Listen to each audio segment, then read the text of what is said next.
America is nervous because of its antiquated air traffic control system, and this manifests itself in a frightening incident at Newark Airport in the last week. It was reported that air traffic controllers lost contact, radar, and all essential communication data with the airplanes approaching the airport or having just taken off. Some of the pilots were asking for directions, and the air traffic controller replied that they do not know where they are, they do not see them, and having problems with the electronic system. That, of course, has sent ripple effects through the entire air traffic system, and shock, of course, for the nation, because this safety at airports and in the aviation industry is paramount. Now the discussion begins, how could this have happened? The situation also has a practical downside, with many flights cancelled out of Newark. To be on the safe side now, with all these issues in the tower, the air traffic controller have decided to reduce the rate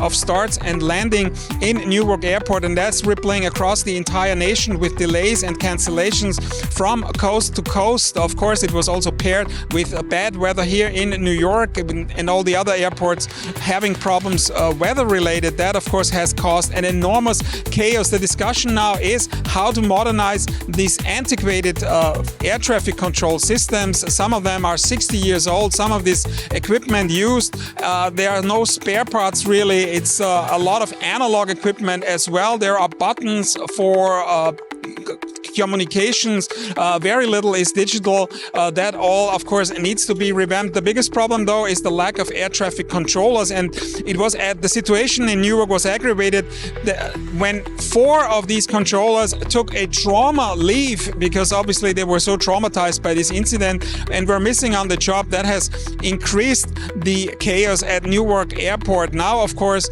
everybody is looking for a new start, for new improvements, but this will take years, because, of course, to train air traffic controllers is very time-consuming, and there's simply for now a shortage of these people directing traffic in the US.